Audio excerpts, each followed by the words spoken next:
the shotgun with Mostert. And he will be very close to a first down, but I see the closed fist of the referee, and that means fourth down. 5 yards, and that means they come up short, as they're going to have to punt here on the opening drive. Now, meanwhile, they go for it on fourth down, and my goodness, incomplete. A surprising move here on the opening drive of the game, and the Chiefs will have the football back in excellent field position.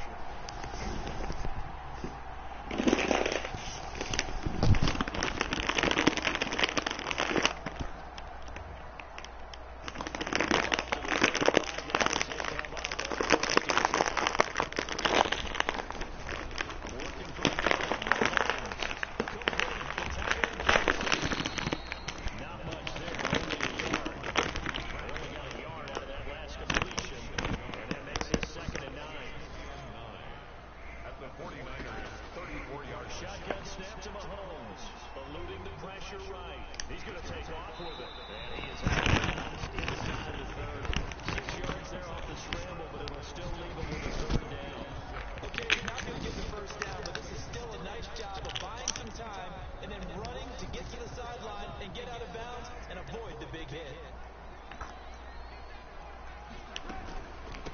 They'll run for the first time with Clyde Edwards-Helaire. And inside the 20 before it's brought down. It'll go as a gain of 10 and a Kansas City first down. So from the 17 now, here's a 1st and 10. And he will be brought down at about the 6-yard line. 11 more on that one and another first down. So back-to-back big runs, picking apart this defense on the opening drive. I thought this was a passing league. I thought this was the era we were in where the ball was always in the air, right? They didn't get the memo. They didn't get the memo, and I know this to be true. Offensive linemen still, to this day, they want to run the football. They want to fire out and hit people across the line of scrimmage, and they're clearing space. Now they'll throw with Mahomes. Dancing to his and he can't find anywhere to go with it, and he goes down. Quan Alexander charging hard from that linebacker spot, and he drops him for a loss of 11. First down, a bit of a disaster, and now on 2nd and goal, back even further.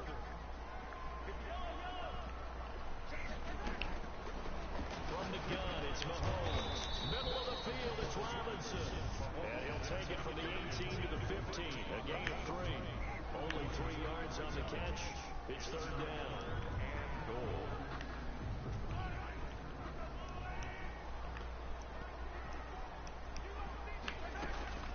Here's Mahomes to throw.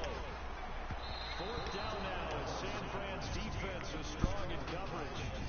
They certainly had good starting field position on that drive, but couldn't do anything with it after 3 plays. Have to admit that that's a disappointing end to excellent field position. When that drive started, they had 6 points that they were thinking about. In the end, the opening drive, Charles, does yield points, maybe not the touchdown that they wanted, though. Yeah, but bottom line, they wanted to get something out of that drive, and they did that. 3 points, they won't turn that down at all. The kickoff for Kansas City.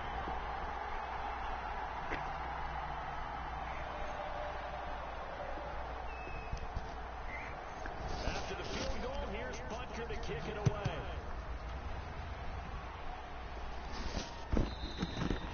And they will not get a chance to return this one as it's through the end zone for a touchback.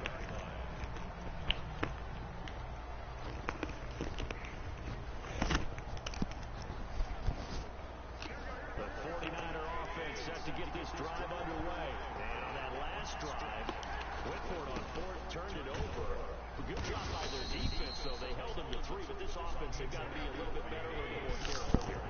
And sometimes when you see these calls on 4th down, when they decide to go for it, it's not necessarily the coach saying, I believe in my offense. Sometimes the coach saying, I believe in my defense. I can afford to go for it here, because if we don't get it, I don't think we'll give up more than 3. And that's exactly what he did. Factored in. I do. I think that he had that in his mind going into the game, that I'm going to be aggressive on offense because I know I've got a defense that can hold up their end. And able to get this one across the 45 before he's brought down. First down, San Francisco. The pickup, 14 yards. And the 49ers. On first down, they go with Mostert again. And he'll be brought down right at midfield after a gain of only a couple.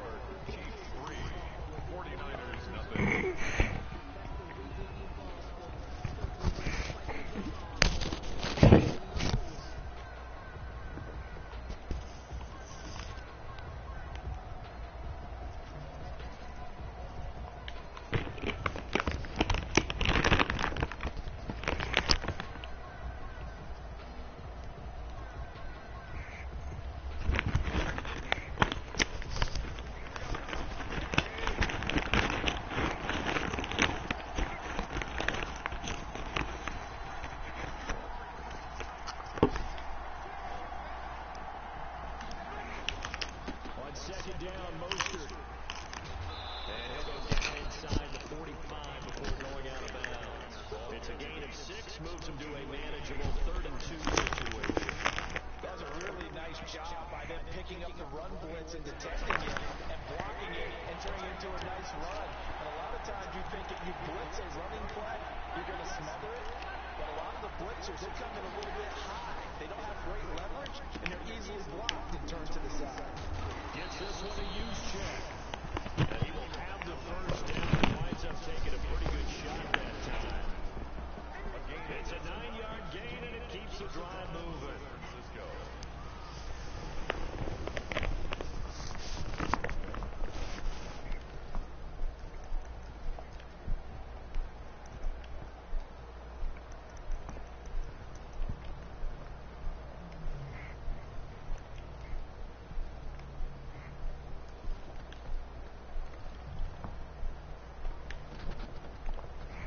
Ball up to the 35 now as they come up on 1st and 10. From the gun, a run with Mostert. And he's going to be met at the line of scrimmage and taken down. Call it no gain on the play, and it'll be 2nd down.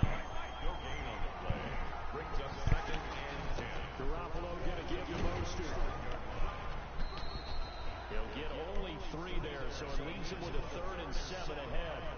I do know from experience that when you slow down someone's running game, you're now doing the dictating on defense. And guess what? Now you're getting ready to tee off on their quarterback because they have to throw it all the time. But you still have to be alert for the draws and other plays of that nature to make sure you don't get hurt. This drive, they're 2 for 2 on 3rd down conversions, but they need 7 yards here. They'll get this on the screen to Mostert. Mostert hit, and he drops the ball. And it's picked up by the Chiefs. He's at the 30. Go time, baby! And he has brought this one back. A fumble recovery for a Chiefs touchdown. Even the great ones, somebody passed the ball to the fumble and Any runner's body, that's when the defense pokes at it, swipes at it, swats at it, and finds a way to create a big play for themselves. Harrison Butker is on for the extra point.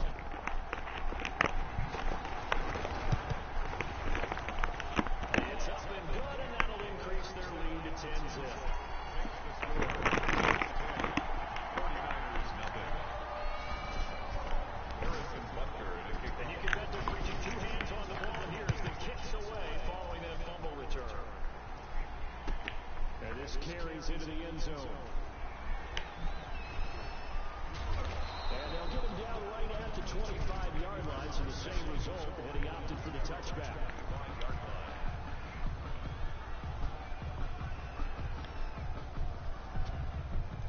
The 49er offense set to get this drive underway. Nothing for him yet from an offensive standpoint, down 10-zip as they come up 1st and 10. And this will be a gain of 5 as he gets it to the 30.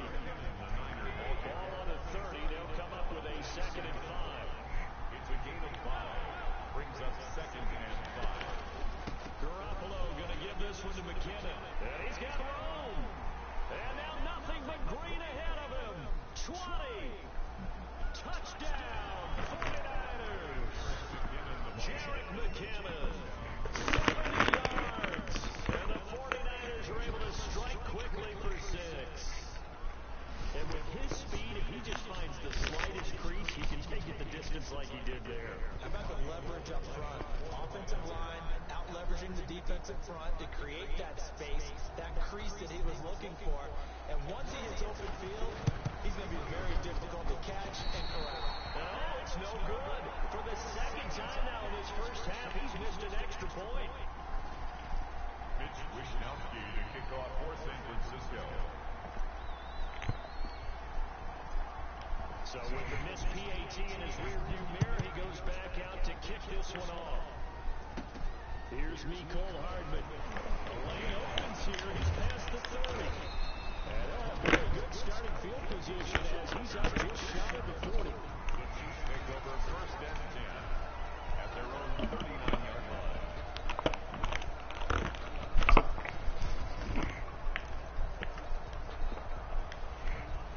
The Chiefs offense about set to begin this drive. And they're not going to play this conservative, I don't think. They had a field goal last time, and they're up, but they're looking to put a drive in the end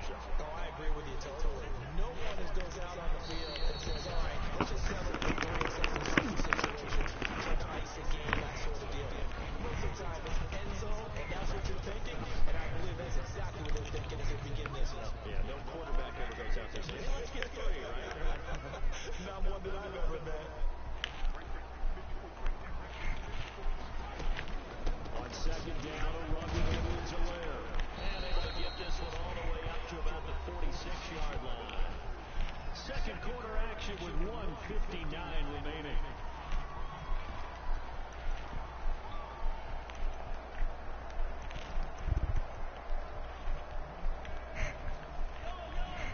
Coming up at halftime in a little less than 2 minutes, we'll send you to Orlando where Jonathan Coachman is standing by. He'll have highlights and analysis from this first half. And he's caught on the sideline, but he's not going to have a first down. They say he was out of bounds, so a big call there that brings up fourth.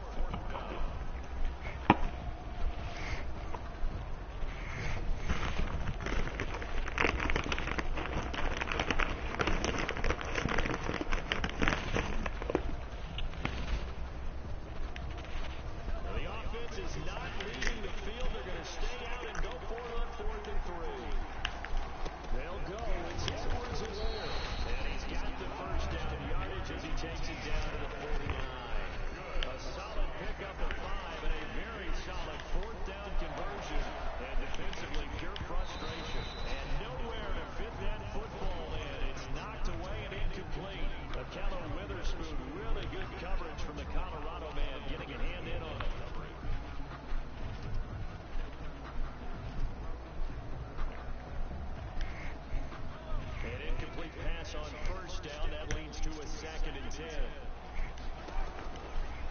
Now Mahomes. Flushed out right. On the run. He'll let this go deep. This is caught inside the 15. It's taken down but not before reaching the 10-yard line. 39 yards there. A big one. You ask tight ends about their favorite routes to run, and surprisingly, this will pop up as one of their staples because they run so many routes in the middle of the field. How about this one? Starts downfield, bends it to the corner, great touch on the football, and they turn that one into a big play. So not quite a 1st and goal. It's 1st and 10 from the 10. They'll try and run. This is Williams. And they'll lose yardage here. They go backwards to the 13-yard line. That whole thing was thrown off track thanks to the defense of Fred Warner. Really nice play. 13-yard line.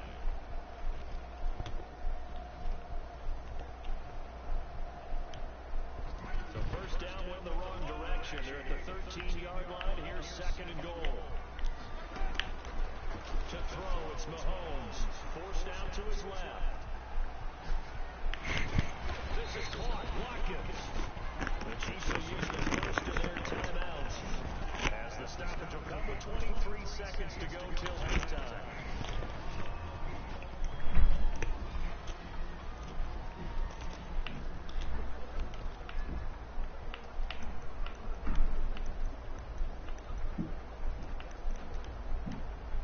Big play coming here. It's 3rd and goal. They'll run it with Williams. And he is in. Touchdown, Kansas City. A 3-yard touchdown run. And the Chiefs are able to extend their lead. Partner, to me, that touchdown had something that's kind of rooted in that group seeing the future. What I mean by that is they had a plan. Let's find a way to score right where the first half. And they needed to momentum moving into the second half. It was that touchdown they were looking for. They got that accomplished. They scored right before the half ended.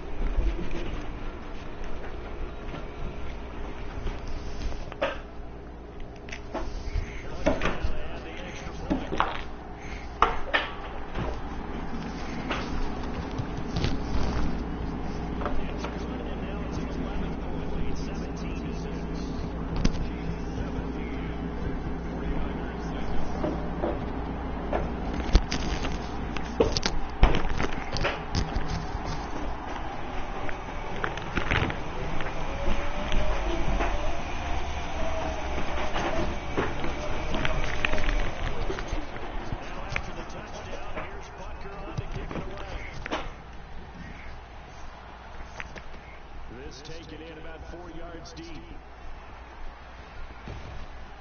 And a nice return sets him up pretty good here right at the 30-yard line. The Niners take over 1st and 10 at their own 30-yard line.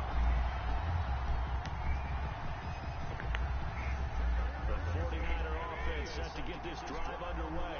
We're under 20 seconds to go in the half. I'm guessing the wise play here is be safe. That is the wise play, because if you think about trying to fool it here, here's what you're facing. You're facing a loosened up secondary, playing a lot deeper than normal. So even if you run some type of misdirection, you're only going to fool them for a second or so. And guess what? They're so deep, they're really not going to be out of position. Take the knee, get to the locker room.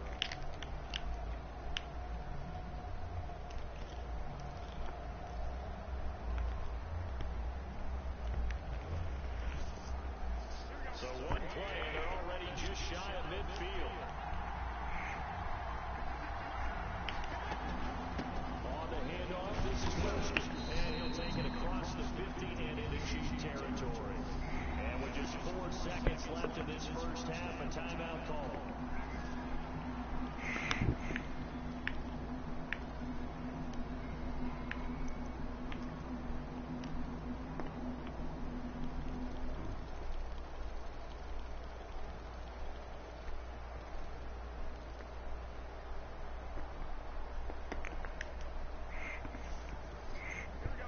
Run good for 2. Here's 2nd and 8. They hand it off to Mostert. And they go backwards here. Losing yardage back at the 48-yard line. First down in the books. You're watching the NFL on EA Sports. All right, Coach, thank you, and we welcome everyone back for quarter number 3. Ready for the start of the third quarter. The Chiefs have the lead and set to receive the football. Fields this way up at the 17. Now a crease here as he's past the 30. The Chiefs take over 1st and 10 at their own 34-yard line.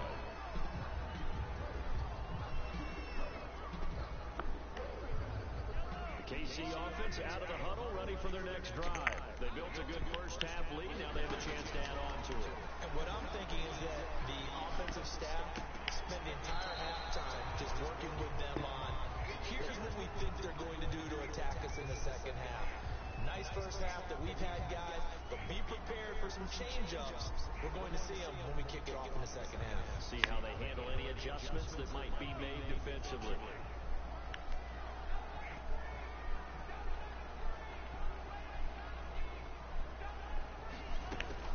To throw again on 2nd down. Mahomes. And I think the ball's out. And now this is scooped up by the 49ers.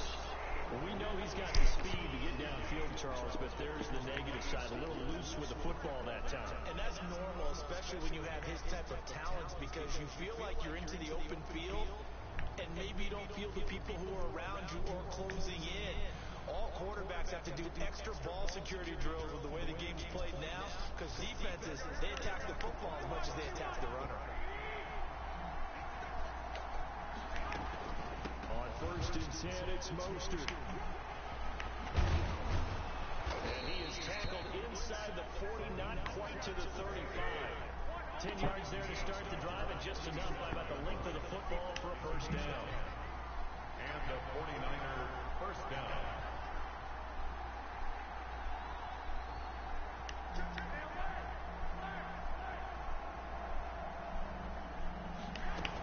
Here's Mostert.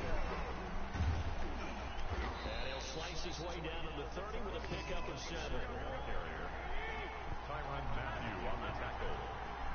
A 7-yard pickup. From the 30 on 2nd down. Garoppolo. 30-yard line. And they have the football and will take over at the 24-yard line. Well, this is a defense that can confuse even the best of quarterbacks with their zone schemes. And here you've got a linebacker that's going to stay at home and just sit down in that zone. And this one basically comes right to him. The Chiefs offense about set to begin this drive. And a fumble last time. Ball security. Talk about it all the time in the National Football League.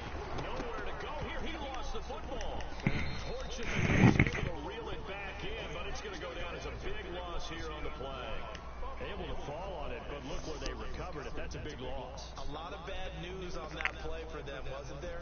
Lost the football, lost a lot of yardage, but I think the good news outweighs it. Able to retain possession. That was big for them. So they keep the football, but now face 2nd and long.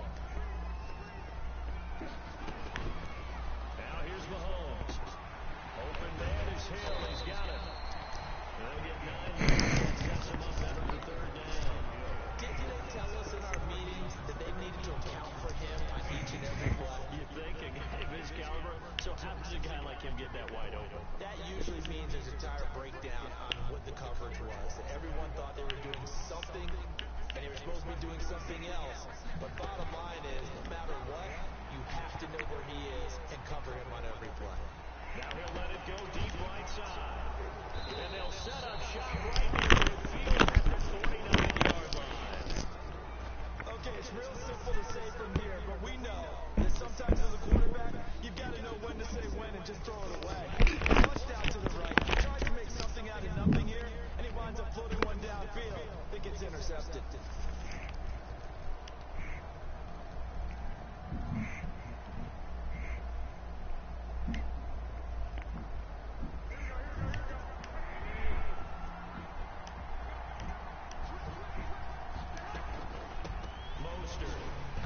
And he is going to lose yardage here.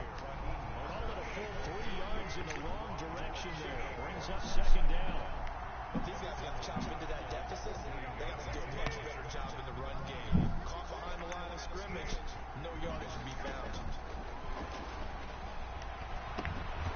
Here's a throw right side, taken in by his tight end. And he's got this down to the 35. It's a pickup of 17 and a first down. First down, San Francisco. Ball up to the 35 now as they come up on 1st and 10. From the gun, it's Garoppolo. Completes it to the tight end, Kittle. 3 yards the gain there, second down. That first down completion only netted him 3. Second and 7. At the 32-yard line. A shotgun snap for Garoppolo. And that'll be incomplete. George Kittle, the receiver that he was looking for. And it's 3rd down. Another attempt, another incompletion. And when I look at the scoreboard and where we are in this game, it comes to mind that they have to start getting the ball in the hands of their playmakers. Throw it to the guys that maybe can take a short pass and turn it into a long game or make people miss downfield. They've got to have points. And the guys who can put the ball in the end zone, they're the ones that need to touch the ball. First down, 49ers.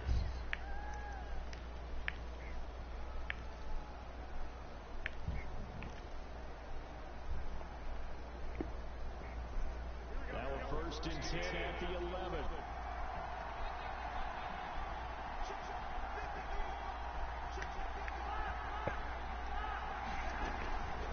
This is Mostert.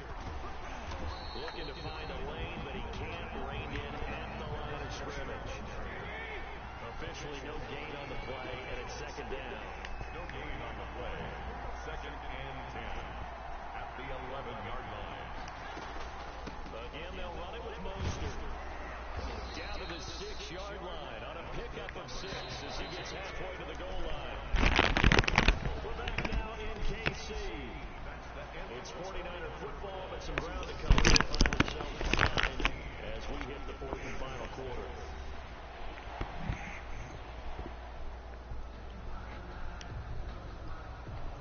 The Niners on 3rd down.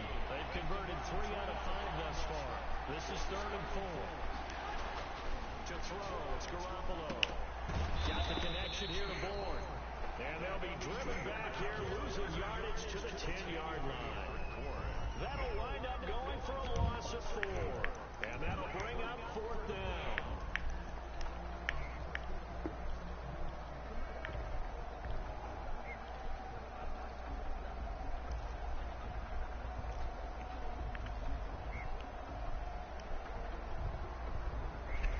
All right, they're going to try and keep hope alive here on 4th down. They're going for it.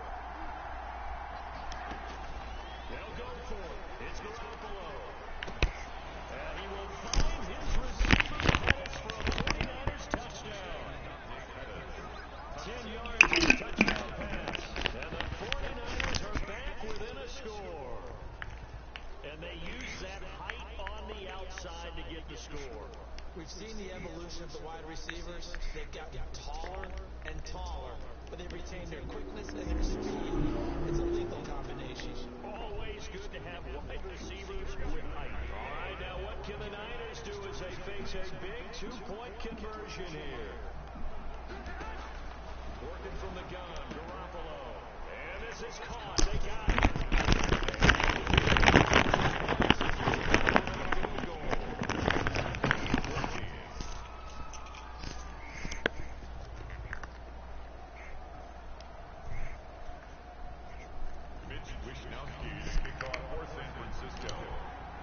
Here is Wisnowski to move it away following the touchdown.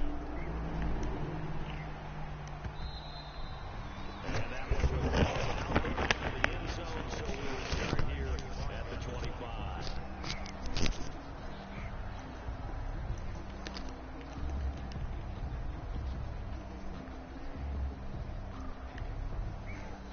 KC offense out of the huddle, ready for their next drive. And now they'll look to answer working from behind. And remember, this offense is sputtered yet to score here in the second half. They'll need to change that here. And they're able to get this one across the 35. A gain of 11 to kick off the drive, and it's a quick first down. Now, I'm guessing you'd say this is kind of the key here. Grind out some yardage, work on that clock, see if you can continue to tick it down. Definitely, you want to bleed things out at this point, right? Continue to possess the football, gain some yardage, and put the onus on the defense. Do they have to use timeouts? What are they going to do to stop you? They carry that time, and they're set up with a 2nd and 1.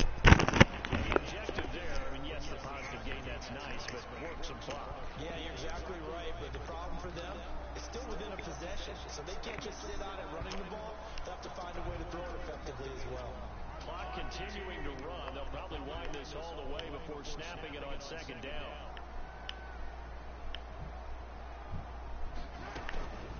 They'll try and run some clock here as they keep it on the ground. And he'll get it out a couple yards shy of midfield at the 48. 4 yards the pickup, first down. I have to chuckle to myself a little bit, Brandon, because right now I could be in that huddle with that offensive line. I know exactly what they're saying.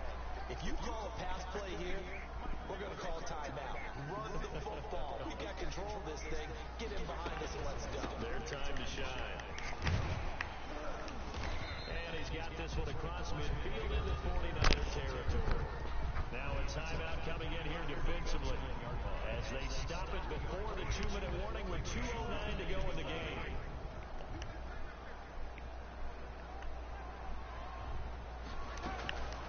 They'll try and run some clock here as they keep it on the ground. And they'll get this just to the 47. 1-yard gain. Now San Francisco going to call their 2nd timeout. That's going to leave them with just 1 remaining here in this 4th quarter.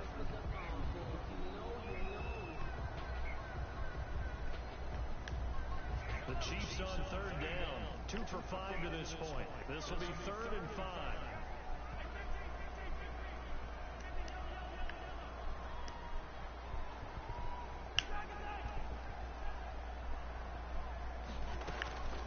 Mahomes going to throw. Less than 2 to play with just a field goal separating these two sides.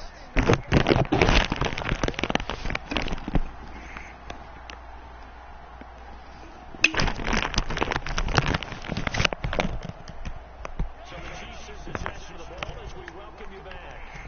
And let's see what they've come up with offensively after having time to talk it over. They'll try and run some clock here as they keep it on the ground.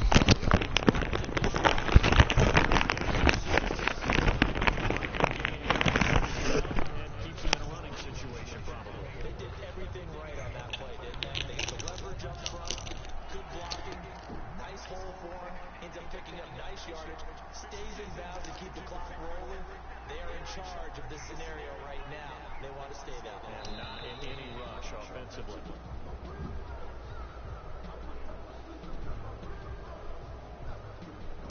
He didn't seem in a rush. I guess they just didn't know where the play clock was. I think you're right about that because there was no hurried movements there, right? No up-tempo at all. Clock just ran out. I think he was as surprised as maybe his bench was. Following the delay, here's 2nd and 9. They'll try and run some clock here as they keep it on the ground. And taking it to the 15-yard line before it's brought down.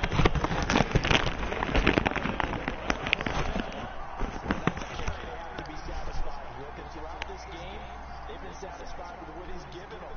Whenever they've needed a big run, a first down, he's the guy they turn to. And it doesn't matter what the defense thinks. They feel like they've got the confidence to keep handing it to him and keep picking up good yardage.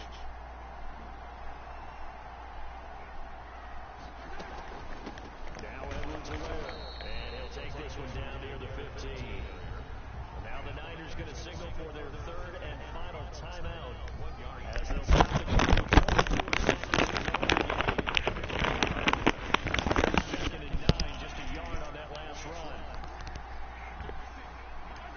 Mahomes down to a knee, and that should just about write a finish to this one.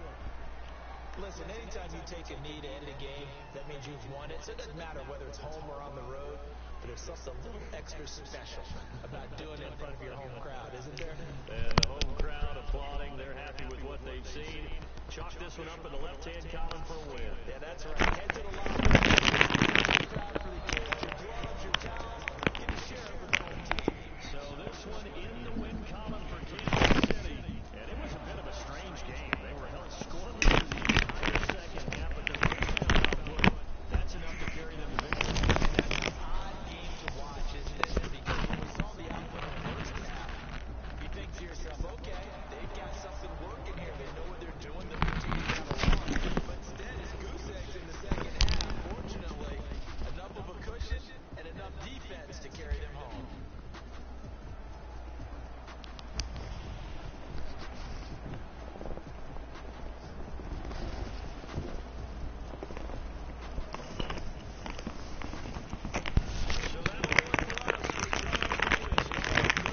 version of Donald Trump to do?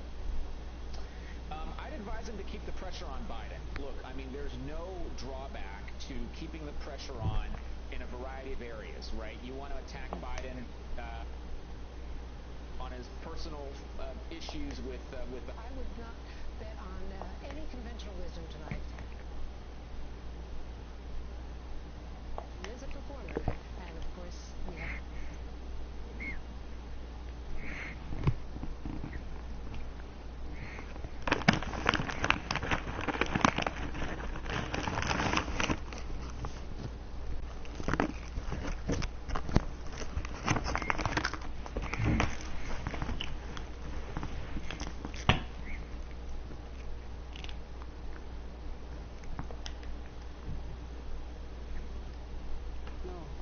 Chris, they said it would take a miracle to bring back manufacturing. I brought back 700,000 jobs. They brought back nothing. They gave up on manufacturing. Standard fare. We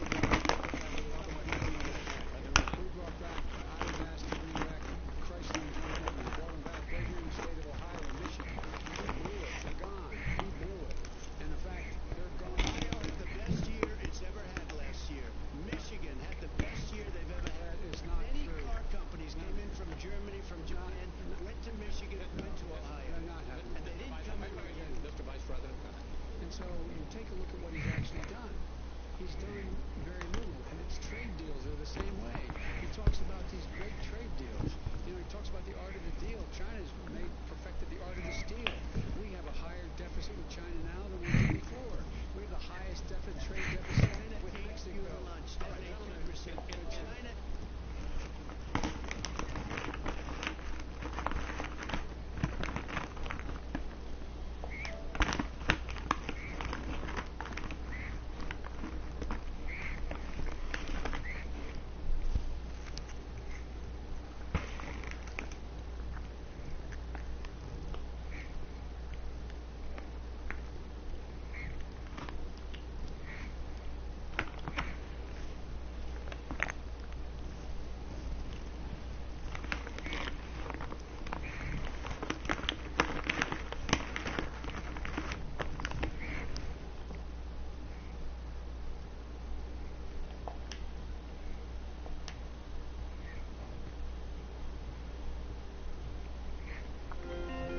How about a mint before you mask?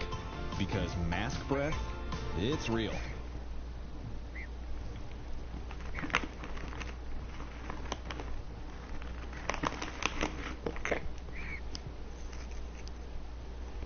Tonight, Donald Trump, Joe Biden, face to face on the debate stage for the first time. I think I prepare every day. I can hardly wait to debate it. Will the president go? The left. Will you shut up, man? Listen, who is on your list, Joe? This Who's is on so your list? Gentlemen, I think This is so unprecedented. Back to court. we have not going to give a list. We have ended this segment. We're going to move on to the second segment. That was really a productive segment, wasn't it? Keep yapping, man. The people understand, Joe. They sure 47 years you've done nothing. They understand. All right. The second subject is COVID-19, which is an awfully serious subject, so let's try to be serious about it. We have had more than 7 million cases of coronavirus in the United States, and more than 200,000 people have died. Even after we produce a vaccine, experts say that it could be months or even years before we come back to anything approaching normal. My question for both of you is, based on what you have said and done so far and what you have said you would do starting in 2021, why should the American people trust you more than your opponent to deal with this public health crisis going forward? In this case, the question goes to you first, sir. 2 minutes uninterrupted. Good luck. 200,000 dead. As you said, over 7 million infected in the United States. We, in fact, have 4% of the world's population, 20% of the deaths. 40,000 people a day are contracting COVID. In addition to that, about between 750 and 1,000 people a day are dying. When he was presented with that number, he said, it is what it is. Well, it is what it is because you are who you are. That's why it is. The president has no plan. He hasn't laid out anything. He knew all the way back in February how serious this crisis was. He knew it was a deadly disease. What did he do? He's on tape as acknowledging he knew it. He said he didn't tell us or give people a warning of it because he didn't want to panic the American people. You don't panic. He panicked. In addition to that, what did he do? He went in and we were insisting that the Chinese, the people we had on the ground in China should be able to go to Wuhan and determine for themselves how dangerous this was. He did not even ask Xi to do that. He told us what a great job Xi was doing. He said we owe him a debt of gratitude for being so transparent with us. And what did he do then? He then did nothing. He waited and waited and waited. He still doesn't have a plan. Well, I laid out back in March exactly what we should be doing. And I laid out again in July what we should be doing. We should be providing all the protective gear possible. We should be providing the money the House has passed in order to be able to go out and get people the help they need to keep their businesses open schools. It costs a lot of money. You should get out of your bunker and get out of the sand trap and get in your golf course and go in the Oval Office and bring together the Democrats and Republicans and fund what needs to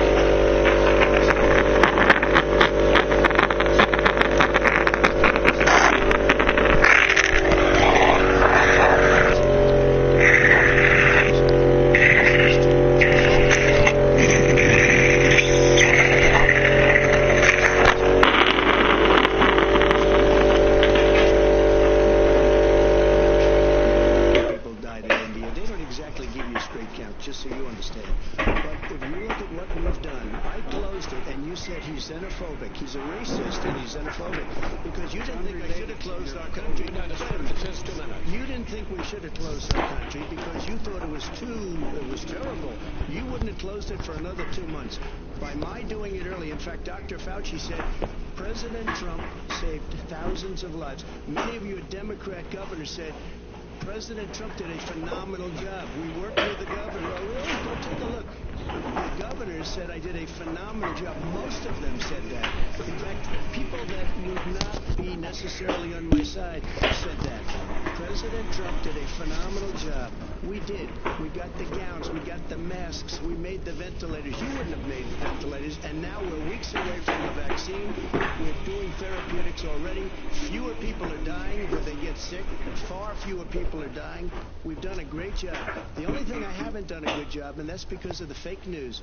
No matter what you say to them, they give you bad press on it. It's just fake news. They give you good press. They give me bad press because that's the way it is, unfortunately. But let me just tell you something. I don't care. I've gotten used to it. But I'll tell you, Joe, you could never have done the job that we did. You don't have it in your blood. You could have never done that job. I know how to do the job. I know how to get the job Well, you didn't do very well in swine flu. H1N1, you were a disaster. Your own chief of staff said you were a disaster. 14,000 people died, not 200,000. There was no economic recession. Sir, you made there was no recession. You made a point. Let him answer. And there was we didn't shut down the economy. This is his economy he's shut down. The reason it's shut down is because, look, you folks at home, how many of you got up this morning and had an empty chair at the kitchen table because someone died of COVID? How many of you were in a situation where you lost your mom or dad and you couldn't even speak to them? You had a nurse holding a phone up so you could, in fact, say goodbye. You would have lost far more people. Far more people. And you would have been. And by the way, his own CDC director says we could lose as many as another 200,000 people between now and the end of the year. And he held up. He said, if we just wear a mask, we can save half those numbers. Just a mask. And by the way, in terms of the whole notion of a vaccine, we're for a vaccine, but I don't trust him at all, nor do you. I know you don't. What we trust is a scientist. You don't trust Dr. Fauci. Johnson, Pfizer. Okay, by the way, gentlemen, let me move on to questions about the future, because you both have touched on two of the questions I'm going to ask. Focusing on the future first, President Trump, you have repeatedly either contradicted or been at odds with some of your government's own top scientists. The week before last, the head of the Centers for Disease Control, Dr. Redfield, said it would be summer before the vaccine would become generally available to the public. You said that he was confused and mistaken. Those were your two words. But Dr. Slawi, the head of your Operation Warp Speed, has said exactly the same thing. Are they both wrong? Well, I've spoken to the companies, and we can have it a lot sooner. It's a very political thing because people like this would rather make it political than save lives. It is a very political thing. I've spoken to Pfizer. I've spoken to all of the people that you have to speak to. We have great Moderna, Johnson & Johnson, and others. They can go faster than that by a lot. Become very political because the left, or I don't know if I call them left, I don't know what I call them. The head of your Operation Warp Speed, Dr. Slawi? I disagree with him. Yeah, no, I disagree with both of them. And he didn't say that. He said it could be there, but it could also be much sooner. I had him in my office 2 days ago. He talked about the summer, sir, before it's generally available. Yes, he said it's a possibility that we'll have the answer before November 1st. It could also be after that. Generally available. Well, we're going to deliver it right away. We have the military all set up. Logistically, they're all set up. We have our military that delivers soldiers, and they can do 200,000 a day. They're going to be This is the same man it's who all told set you up. By Easter this would be gone away. By the warm weather it'd be gone. Miraculous, like a miracle. And by the way, maybe you could inject some bleach in your arm, and that would take care of it. This is the same man. That was said sarcastically, you know that. That was said sarcastically. And so here's the deal. This man is talking about a vaccine. Every serious company is talking about maybe having a vaccine done by the end of the year. But the distribution of that vaccine will not occur until sometime beginning or the middle of next year to get it out, if we get the vaccine. And pray God we will. Pray God we will. Mr. Vice President, I want to pick up on this question, though. You say the public can trust the scientists, but they can't trust President Trump. In fact, you said that again tonight. Your running mate, Senator Harris, goes further, saying the public health experts, quote, will be muzzled, will be suppressed.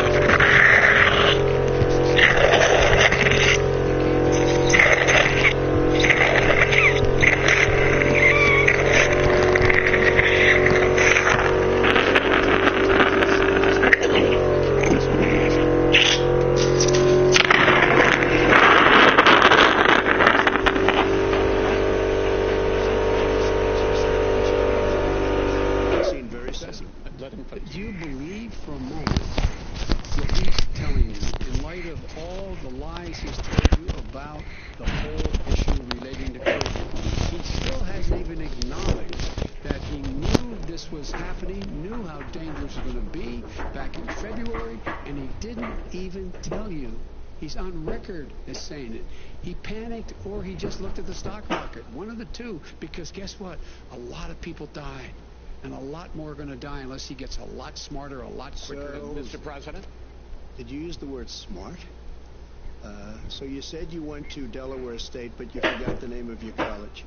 You didn't go to Delaware State. You graduated either the lowest or almost the lowest in your class. Don't ever use the word smart with me. Don't ever use that word. Oh, give me a break. Because you know what? There's nothing smart about you, Joe. 47 years you've done nothing. Let's have this debate. And if you would have had, let me just tell you something, Joe.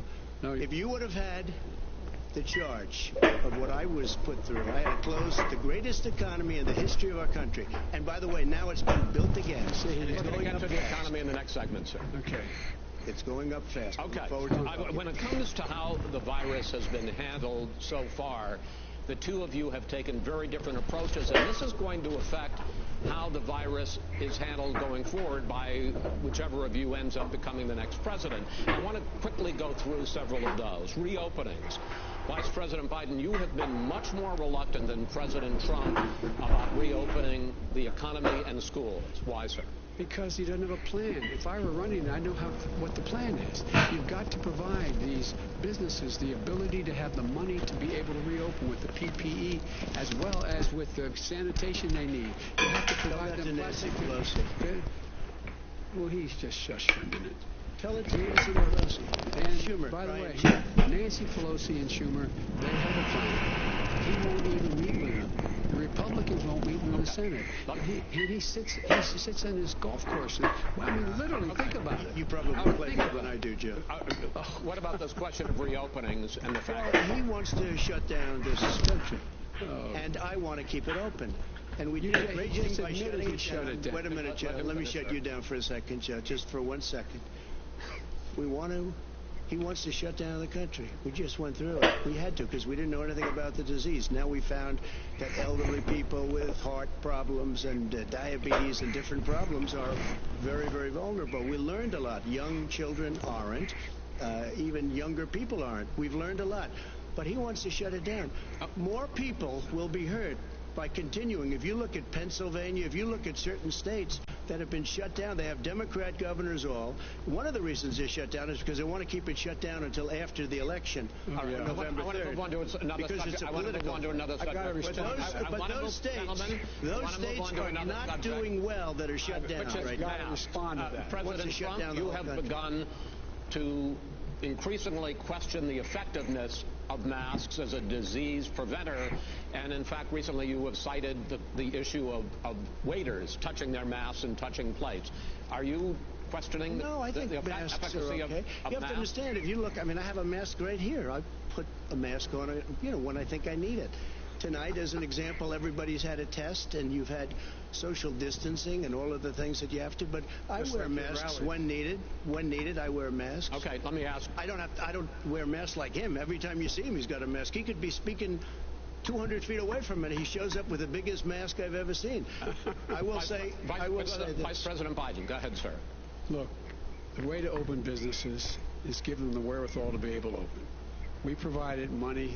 But I was asking you, sir, about masks. Well, masks make a big difference. His own head of the CDC said if we just wore masks between now, if everybody wore masks in social distance between now and January, we'd probably save up to 100,000 lives. It matters. And they've also said the opposite. They've also said no serious person said the opposite. No serious. Dr. Fauci. Dr. Fauci said the opposite. He did not say the opposite. We got a little bit more than a minute left in this segment. Masks are not good. Then he changed his mind. He said masks good. I'm okay with masks. I want to ask you both about one last subject, because your different approaches has even affected the way that you have campaigned. President Trump, you're holding large rallies with crowds packed together, thousands of people. Outside, yes, sir, agreed.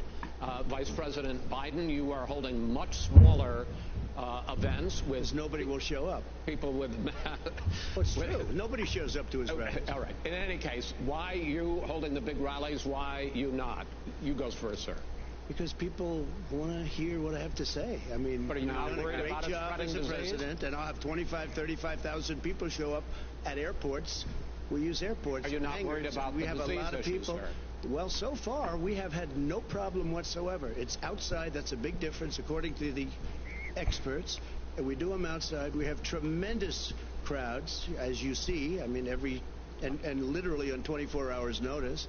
And Joe does the circles and has 3 people someplace. Okay. By the way, did you see one of the last big rallies he had? And a reporter came up to him to ask him a question. He said, no, stand back. Put on your mask. Put on a mask. Have you been tested? I'm way far away from those other people. That's what he said. I can't. I'm going to be okay. He's not worried about you. He's not worried about the people out there breathing in one another. We've had no negative effect. No negative effect. We've had no negative effect. And we've had 35,000, 40,000 people at these rallies. Just quickly finish up, because I want to move on to our next. Yes, I would. He's been totally irresponsible the way in which he has handled the social distancing and people wearing masks, basically encouraged them not to.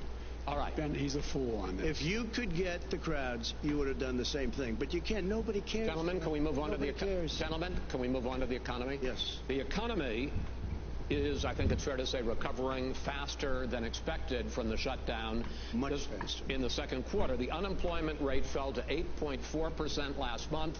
The Federal Reserve says the hit to growth, which is going to be there, is not going to be nearly as big as they had expected. President Trump, you say we are in a V-shaped recovery. Vice President Biden, you say it's more of a K-shape. What difference does that mean to the American people in terms of the economy? President Trump, in this segment, you go first. So we built the greatest economy in history. We closed it down because of the China plague. When the plague came in, we closed it down, which was very hard psychologically to do. He didn't think we should close it down, and he was wrong. And again, 2 million people would be dead now instead of still 204,000 people is too much. One person is too much. Should have never happened from China. But what happened is we closed it down, and now we're reopening, and we're doing record business.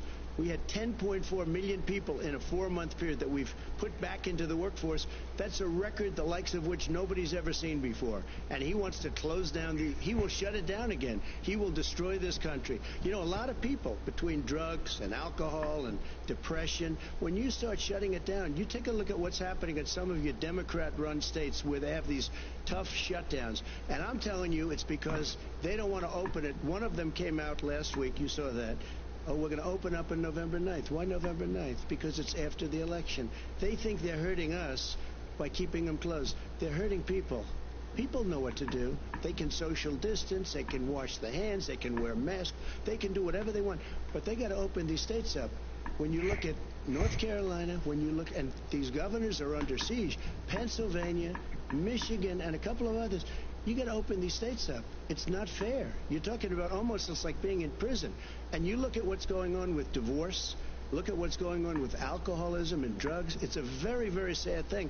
And he'll close down the whole country. This guy will close down the whole country and destroy our country. Our country is coming back incredibly well, setting records as it does it. We don't need somebody to come in and say, let's shut it down. All right. Your 2 minutes, sir. We're now moved to you. As I said, posing the question, the president says it's a V-shaped recovery. You say it's a K-shaped recovery. What's the difference? The difference is millionaires and billionaires like him in the middle of the COVID crisis have done very well. Billionaires have made another $300 billion because of his profligate tax proposal, and he only focused on the market. But you folks at home, you folks living in Scranton and Claymont and all the small towns and working class towns in America, how well are you doing? This guy paid a total of $750 in taxes. Sir, wait, no. Sir, it's his yeah, I understand. You've agreed to the 2 minutes, so please let him have it. Do I get my time back? The fact is that he has, in fact, worked on this in a way that he's going to be the first president of the United States to leave office having fewer jobs in his administration than when he became president. Fewer jobs than when he became president. First one in American history. Secondly, the people who have lost their jobs are those people who have been on the front lines, those people who have been saving our lives, those people who have been out there dying, people who have been putting themselves in a way to make sure that we could all try to make it. And the idea that he is insisting that we go forward and open when you have almost half the states in America with a significant increase in COVID deaths and COVID cases in the United States of America. And he wants to open it up more. Why does he want to open it up? Why doesn't he take care of the American? You can't fix the economy until you fix the COVID crisis. And he has no intention of doing anything about making it better for you all at home in terms of your health and your safety. Schools. Why aren't schools open? Because it costs a lot of money to open them safely. You know, they were going to give, his administration was going to give the teachers and school students masks. And he decided, no, couldn't do that because it's not a national emergency. Not a national emergency. They've done nothing to help small businesses. Nothing. They're closing. 1 in 6 is now gone. You ought to get on the job and take care of the needs of the American people so we can open safely. All right. Your time is up, sir. We are going to get to... I have to respond to that. Well, you both had 2 minutes, sir. Excuse me. You made a statement. So did you. People want their schools... No, people want their schools open. They don't want to be shut down. They don't want their state shut down.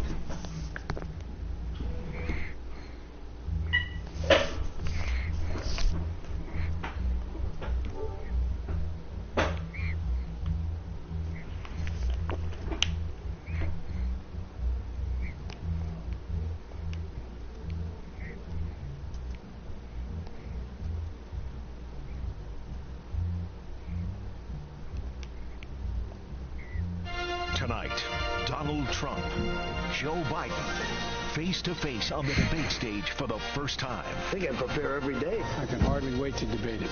Will the president go for personal attacks against Biden? People say he was on performance-enhancing drugs. And can Biden keep the focus on the pandemic and Trump's record? It's bizarre, the things he's saying and doing with regard to COVID. A political clash, months in the making, is about to begin. Good evening. I'm Chuck Todd, and welcome to NBC News' special coverage of the 2020 presidential debates right here on NBC News Now. 35 days until Election Day, and right now, we are now just 1 hour from the start of this first debate between...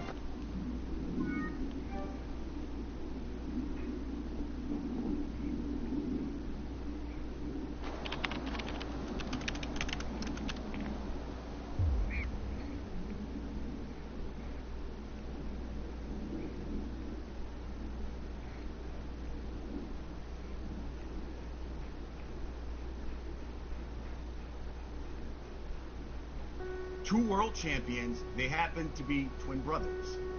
Well, the ingredients are there. Two guys who love to sit down to their punches and throw that firepower. I'm not scared of nobody, and I'm definitely not scared of someone who talks. There's no one in the division that can beat me.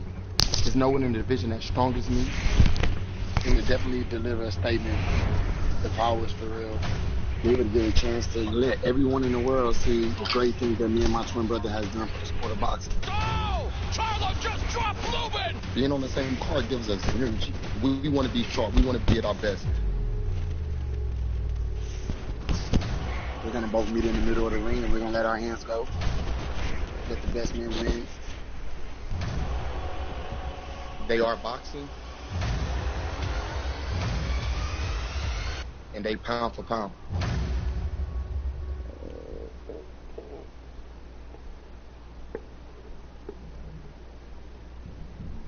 All the smoke is back, and I'm excited to announce our new partner, DraftKings, the daily leader in fantasy sports, and they're putting you right in the center of the action. The NBA playoffs are heating up, and DraftKings is giving you a shot at millions of dollars in prizes with your first deposit. All you guys have to do is pick 8 NBA players that you think will fill up the stat sheet. Each player has an assigned value.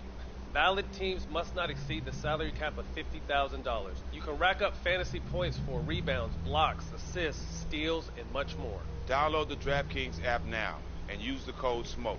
That's code SMOKE, only at DraftKings. Eligibility restrictions apply. See DraftKings.com for more details.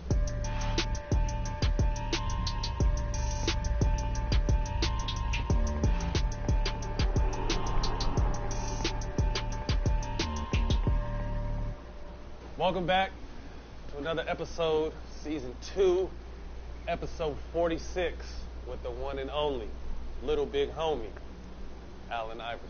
The most requested person, you guys, we've had everybody on this show. Everybody. But the one person we haven't had, we went and got him for y'all. It wasn't easy. Man's busy. Wait, say on. Hey, man, we want to welcome everybody, man. One of my favorite players, friend, brother, Allen Iverson, to the show, man. We appreciate your time, bro. Jacob, we forgot our handshake, too. Man, good to see you. Hey, ain't been moist. My hands ain't been moist. Good, It's a new season, baby. I got all my Hue products from Mal. There you go. I mean, from Matt. I got all my Hue products from Matt, and make sure y'all go get y'all Hue products, too. But we mentioned it, like we said, you know, you were the one. We always randomly ask who people want to see, and when I tell you it's like 90% of the comments are, we want to see AI, we want to see AI, man. How does that make you feel?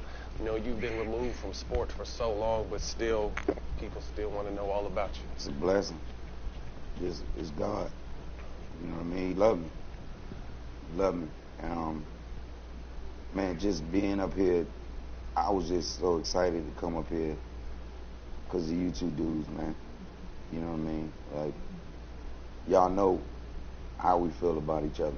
Yeah, we talk about it. You know what I mean? And then for me to be able to do this for y'all, for our fans, for the people that genuinely love us, is dope. It's legendary. It's monumental. That's why I say I need to check. You know what I mean? We're going to make this legendary. We can talk about the stuff that people don't hear. Now, they re-aired, your doc re-aired on Showtime just recently. After seeing that and being removed again, what do you take from that? What is your takeaway? What do you think about when you look back at stuff like that? I don't know, man. I got, a lot of mixed emotions when it comes to it because it was so many great times, great moments. Then it was the hard ones. But it was just me being Allen Iverson, who he is, me being Chuck. You know what I mean? Me being the guy that would fall down, get his ass back up, fall down, get back up. You know what I mean? I owe it to my family,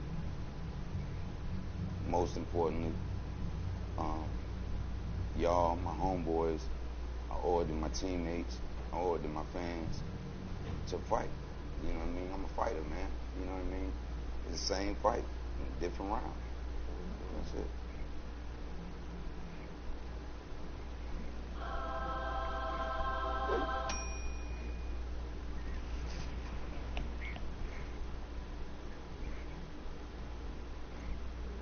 Different round. That's it. Grew up in Newport News, Virginia, two-sport star, quarterback. I mean, I played a little bit of football in high school. Jack swears he played football. But point guard and quarterback. I don't remember saying that. And then he was my teammate. Like, he was my teammate, and he act like he don't know. Like, he seen some shit. You know what I mean, when it comes to football. Yeah.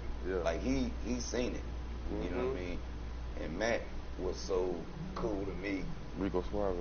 Because he was old, handsome, pretty boy dude, but was hard. Yeah. That's how you get him. That's how you get him. The people act like they don't know, Steve, what I was in football. You know what I mean? They act like they don't know. Like, I was way better in football than I was in basketball. It's crazy to hear, though. Because knowing after looking back what your career was in the NBA, but to know that you were a better football player. Yeah, like, because it was you were way more raw to me in football. You were raw. It was my first love. I just remember, like, my old lady went to another high school, and they used to talk crazy to her about what they were gonna do to me. You know what I mean? On Friday. What they wanted to. Yeah, they gonna break my legs. They gonna do this. They gonna do that. And I was like, every time we play Kick-a-Town, like, oh no, I'm gonna murder them people, man. Like, for y'all talking crazy to my girl like that. You know what I mean? And it was like, I always took it personal. I was born in Hampton, but brought up in Newport News. All of the guys from Newport News were homeboys that I grew up with.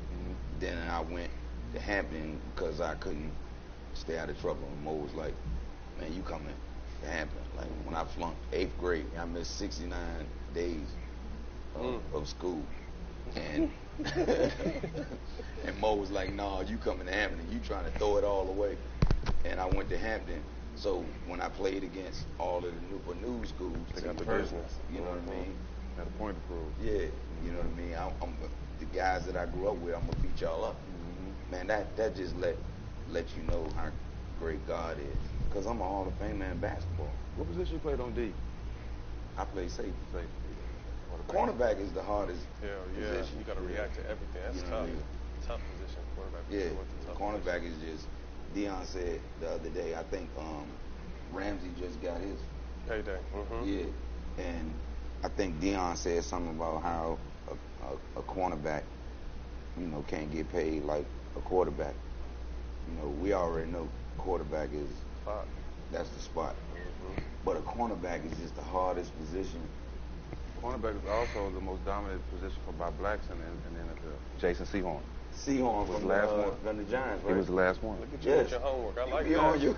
That boy on the shit, huh? That boy on the shit. Never judge a book by its cover, baby. Hey, but let's take a second and look at. You be on it. Hold on. Where can they get these Why at, don't I Jack? show my socks as well? Okay. Bam! Well, yeah, pull your little ashy. Pull your socks up. No. Bam, should get the camera. These are AIs. Yeah. Iverson Classics. This shit is nice. I'm the coach of the Austin Classic area. He has his own game to celebrate all the top high school players in the country. How you got some shoes he ain't got though? Because I'm the coach. Right. Okay. Yeah, That's what happens with that. Yeah. We had them shoes. And man, you supposed to coach too, man. Yeah, fresh. Been the coach. Gonna continue to be the coach. Yeah. Actually, the same guys. Shout out to Bobby. Shout out to Jai. They in the process of helping me create my own game from this. Is that right? Yeah. So, but out in the Austin Classic, we got postponed this year. We were supposed to shoot our show from there. We were supposed to shoot our show. This actual interview was supposed to be. Yeah, this was supposed to be our season 1 wrap. Yeah, at the Austin in Philly. And this year was going to be great. We was doing it at Kobe High School. We was doing it at Lower Marion. So we was doing a great tribute. And we had our first girl in the game this year. Yes. Our first girl in the game. So we still going to do it though. But it's just a game to honor him and to honor the high school players. And since you announced that you're going to have your own game, now we already know who the coach is going to be for your game. You. Yeah. I bet. That'll work. Yes, sir. Done deal. So back to winning 2. You led your team to the state championship in football and basketball. Won that your junior year. What was your deciding factor in choosing? Because I had to make the same choice. I'm sorry, man. But how you get nice like this? Because I never. That's why he's sitting in that chair. Yeah, but I never saw this coming. Like I played with this dude, man, and he was always like never loud, always quiet. Because I wasn't getting a chance to play, so I was just in the background high, just watching everything, watching time go by. That's all I was doing. I used to have a whole that's all I did. But I was you in nice it 2 though. years. You nice with it. I appreciate that. Nice bro. with it. Like y'all different. You know what I mean? And what make y'all so excellent. And it's no disrespect to anybody that didn't play. There's no disrespect to them because it's dudes that know they know their shit. You know what I mean? That didn't play. Yeah. But it's so different with y'all because y'all know all the feelings, the emotions, the locker room, you know what I mean, the media. Y'all know it all.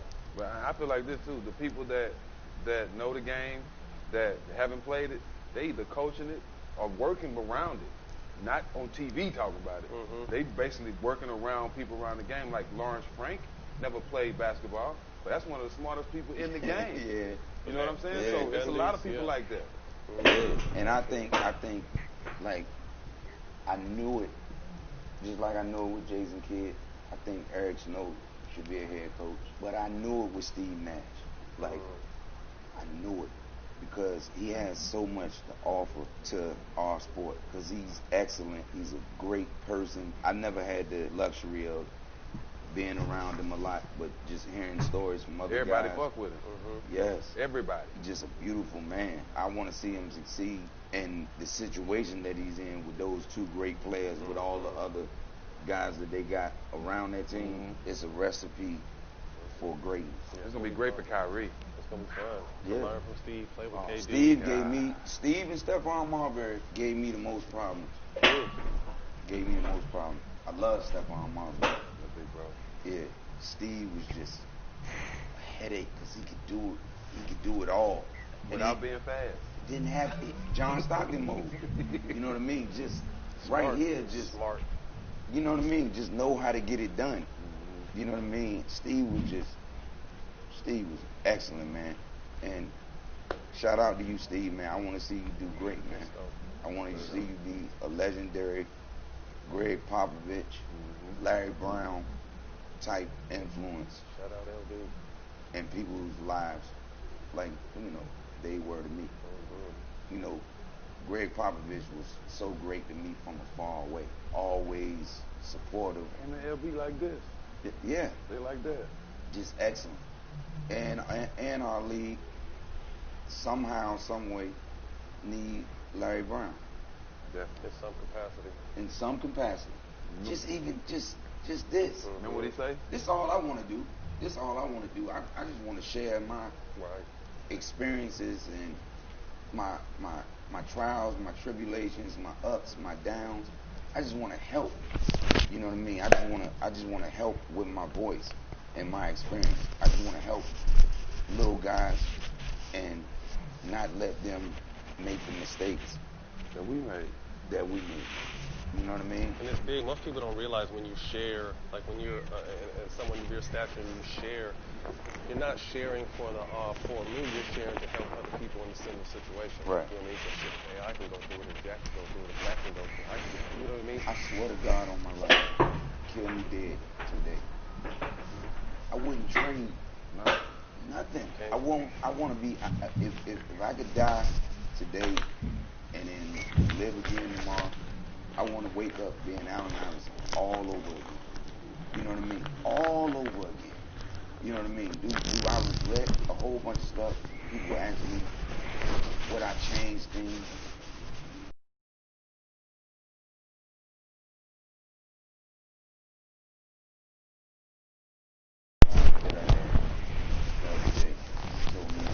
Stop feeling like you can put your energy or expecting things from certain people and it will limit your disappointment. That's happened to me so many times because the only people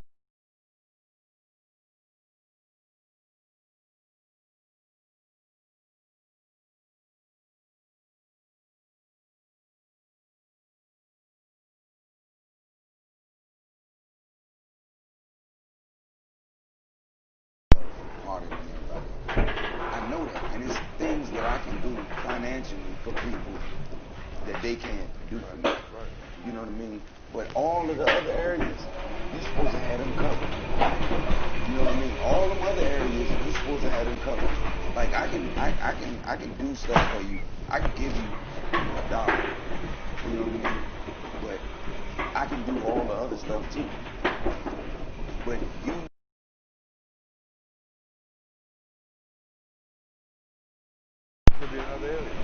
Everything. Every other. I love talking to my guys and telling them things that I show them. Like even with a relationship. Like I've been with my old.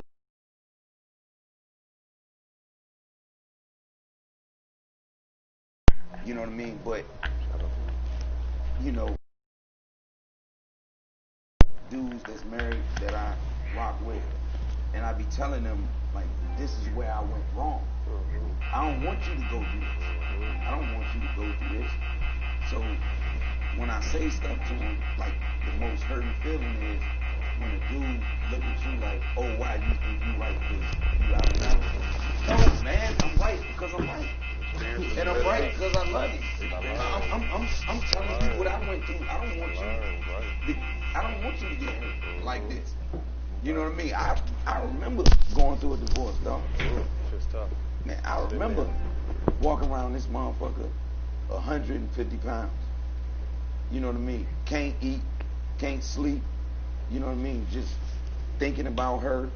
You know what I mean? Hearing her voice while I'm asleep. And thinking about, was it worth this for you having the fun or whatever the hell it was when you was doing whatever you was doing. It'll break you down, bro. It'll break you down. I'm telling you, man, the people that you love is all you got, man. Just on Instagram and stuff like that. I don't look at my comments. Oh, I don't post stuff for likes. I post stuff for y'all to see. People that really love me. People, let me see what you're doing, Chuck. Let me see your outfit today. Yeah. You know what I mean? Let me see what you're doing. And then y'all say something up there. Man, you look cool or this, that, and the third. But I can never be on a person's page if I don't like it. I don't really want to see it. You know what I mean? I'm not going to be on Trump's page. You know what I mean? Like, I don't rock with you. Right. So why would I be following you or worried about what you doing? It's weird shit. You see most people talking shit to you, looking, they're following you. Like, why? Like, if you don't like me, you don't like me, why you following? What's the point? Like, you wake up every day looking to just go say some negative, but that's the world we live in today, and it's crazy. It's unfortunate. It's people that got more money than me, less than me. I'm always the elephant in the room. You know what I mean? Like, I can be in a room with somebody that work at McDonald's, somebody that's on the Fortune 500 list, and I'm gonna treat them the same way. I'm gonna treat them the same way.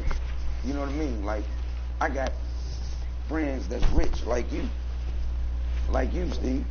You know what I mean? And I got friends that's fucked up, but I treat them the same way. And that's why you get so much love, because people understand you're gonna hug the boss just like you hug the worker. Yeah. That's how you always been. And then you talk about the clothes and all that. People look at your page because you a cultural icon. The way I dress right now is because of you. Tattoos, everything. So you a cultural icon. So people looking at your page to follow, not just your lifestyle, is because we love you, bro. And you gave a lot of people confidence when they didn't have confidence in themselves. You let a lot of people know that they can be themselves and still be successful. Right. I tell you that shit all the time. And it ain't just us, bro. It ain't just basketball players.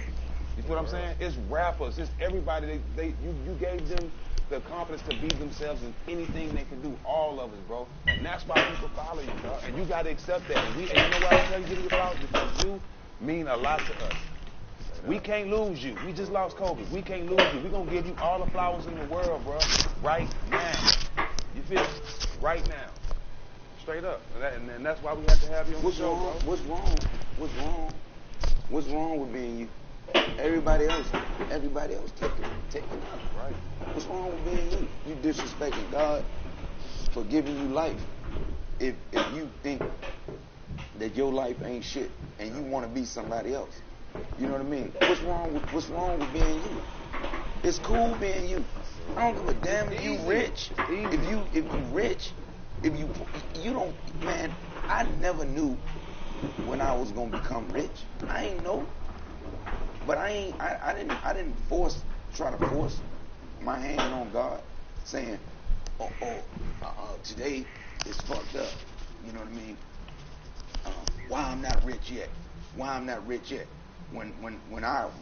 I played at Georgetown, it wasn't time for me to come out my freshman year. You know what I mean? Like I won't ready. You know what I mean? I won't ready. That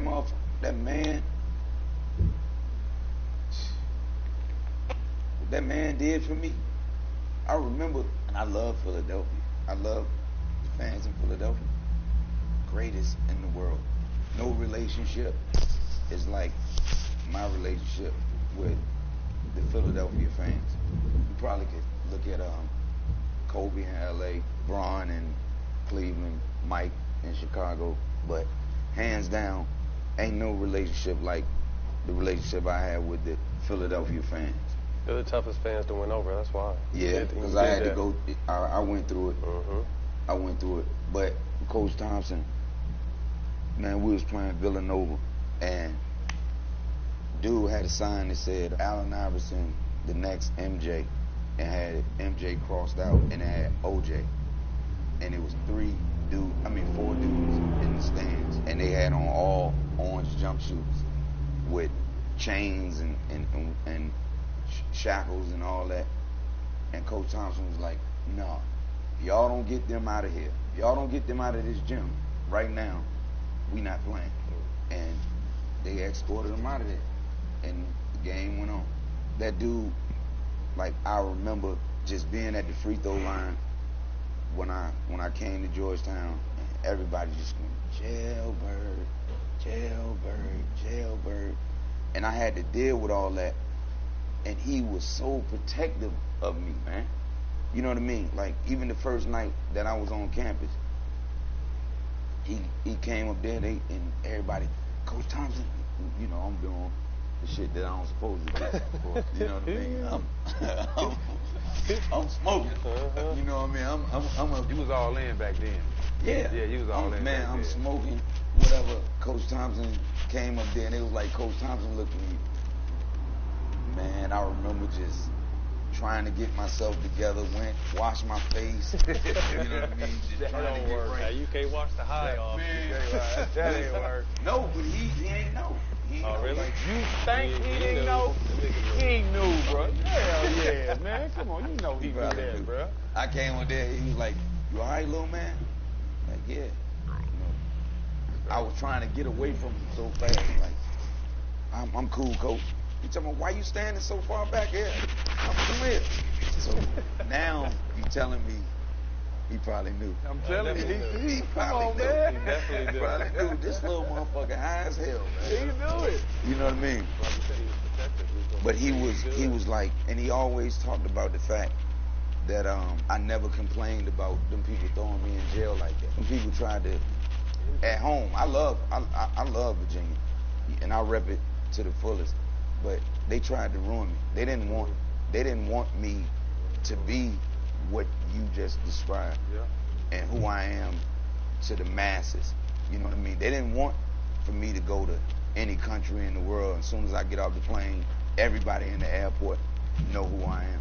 They didn't want that. It was certain people that didn't want that. The guy that locked me up, that threw me in jail, he died, and me and my baby girl sent his family flowers. You ain't do nothing but make me stronger. That's all you did was make me strong. I needed you in my life. I needed you. You was monumental in my life. You was an intricate part of my life. You touched on my next question. What did you learn? I mean, that was obviously a highly publicized incident in the bowling alley that, like you said, nearly ended you before you really got started. What did you learn about yourself and your views on just what kind of threat they saw you as? Matt, what I learned was I knew that I was young and immature. Because of being in jail, I wasn't even scared. Like I was like now, you know what I mean? If I was to go to jail right now, I would be terrified because I'm older. I'm not immature like I was back then. Back then I was just, man, it's what up. Back then I would do a dumbass. First of all, I was the worst rapper in the world. You know what I mean? I was doing it. I wouldn't say that. But I was doing it because my homeboys, that was what they wanted to do. So the opportunity presented itself and I could help them. So that's why I did it. You know what I mean? Like I learned from them. Didn't learn well, but I learned from them. You know what I mean?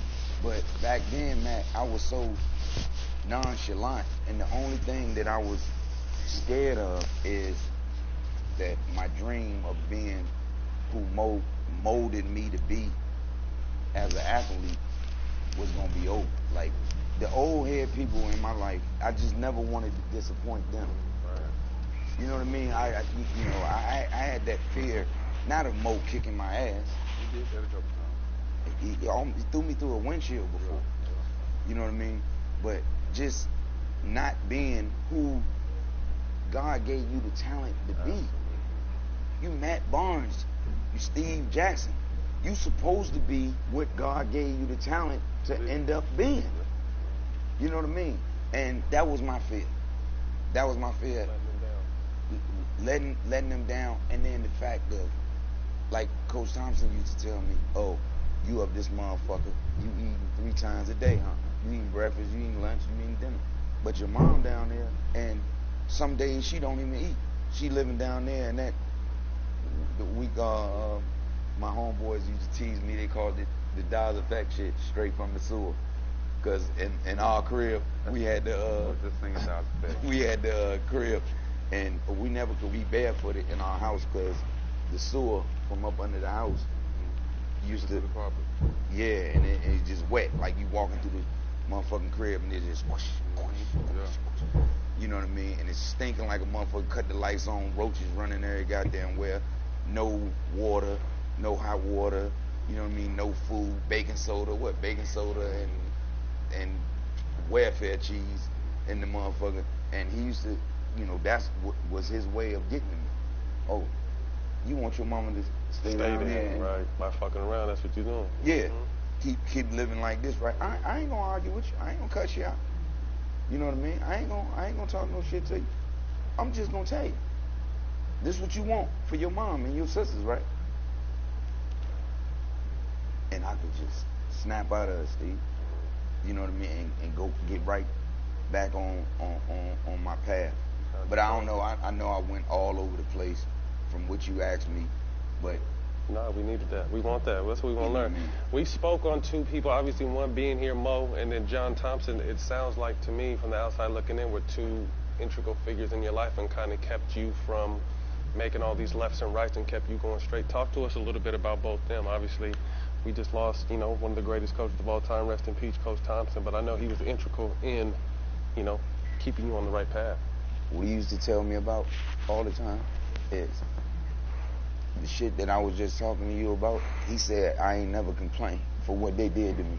He always talked about how he admired me for what they did for me and being that young and not complain. But my whole thing was God gave me another chance. So it won't no need to complain because I got a chance. Like, I was recruited by everybody in the whole country in both sports. Everybody. And the situation happened with me and they almost got away with it, Steve. They almost got away with it. Because if my mom didn't go up there and beg him to save my life, it wouldn't be no Allen Iverson, the cultural icon that everybody knows, if he didn't give me a chance. He gave me a chance. You remember when John Thompson was known as Lonzo, Patrick, the Dikembe, the big man coach. Marcus Allen. I mean, not Marcus Allen. Allen. So another big man they had. Another 7-foot last name was Allen. He from my hometown. Well, it was big man. And everybody always talked about how he couldn't coach guards. But then all of a sudden, when you think of Georgetown, much as I love Pat, much as I love Lonzo, much as I love Dikembe, man,